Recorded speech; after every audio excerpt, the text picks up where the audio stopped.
Elbette mana bu gazal dostumuz Sahiy Güneş'in şeirlerini görüş şahsını turmayışına takdim oluyor. Gayvladlı sözün avazında dinlep lezzet alın.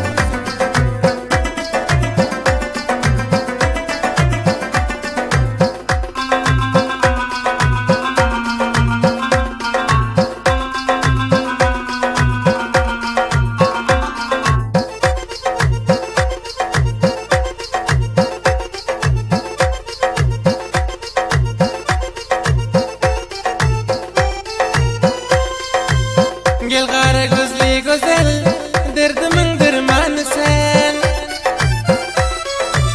Gel kara gözlü güzel, derdimin dermanı sen. Şirin sözleri hasel, yüreğimin ıslanı sen.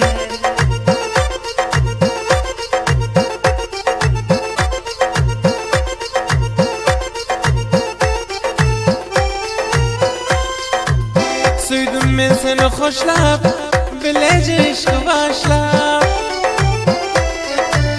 Süydüm ben seni hoşlap, bilece işkı başlap. Menin kalbime duşlap, koyupsun nişanı sen.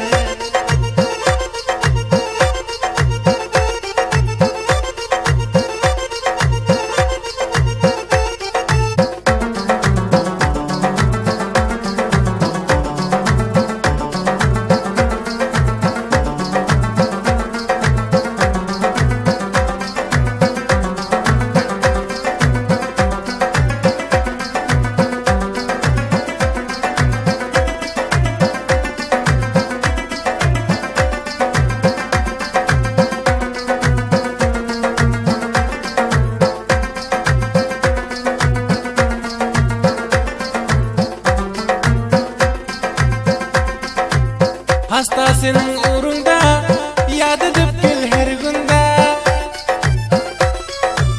Hasta senin uğrunda, yad edip gel her günde.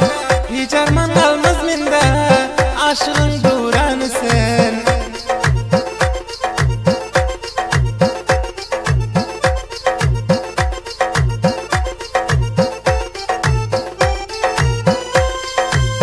Sahiy Güneş bir bara,